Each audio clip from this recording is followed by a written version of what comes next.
কল্যাণপুর থানাধীন উত্তর মহারানীপুর নমনজয় এলাকায় বৃহস্পতিবার গভীর রাতে অবৈধভাবে পাচার কালে একটি কাঠ বোঝাই গাড়ি আটক করে পুলিশ। পুলিশের এই অভিযানে বিপুল পরিমাণ চেরাই কাঠ উদ্ধার করা হলেও গাড়ির চালক পুলিশের উপস্থিতি টের পেয়ে ঘটনাস্থল থেকে পালিয়ে যেতে সক্ষম হয়। পুলিশ সূত্রে জানা গিয়েছে, আটক গাড়িটিতে প্রায় 1.5 লক্ষ টাকা মূল্যের অবৈধ চোরাই কাঠ মজুত ছিল। গোপন সূত্রে খবর পেয়ে পুলিশ অভিযান চালিয়ে গাড়িটি আটক করে।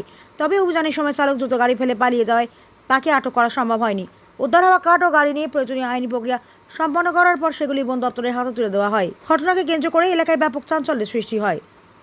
অবৈধ কাঠ পাচারের সঙ্গে জড়িতদের শনাক্ত করতে তদন্ত শুরু করেছে পুলিশ। কল্যাণপুর প্রতিনিধির রিপোর্ট, প্রতিদিন ত্রিপুরা।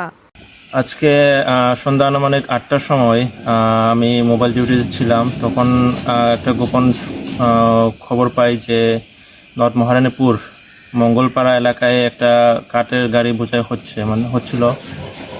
তখন খবর পাওয়ার সাথে সাথে আমি প্লাস থানার স্টাফ এবং এসআইজি বৈদ্যুৎ মজুমদার স্যার সহ আমরা যাই।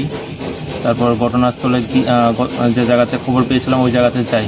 তো যাওয়ার পর দেখি একটা গাড়ি ছিল, কাঠ বোঝাই করছিল। তো আমাদের যাওয়ার পর পুলিশ দেখে ওরা পালিয়ে যায়।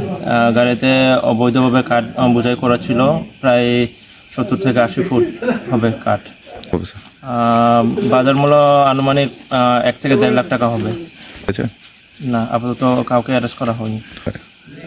আপাতত এই কার্ডগুলো আমরা গাড়ি সহ থানাতে নিয়ে আসি এবং অ্যাজ পার ল প্রসিডিউর মেনটেন করে পরে ফরেস্ট ডিপার্টমেন্টকে হ্যান্ড ওভার করা হবে।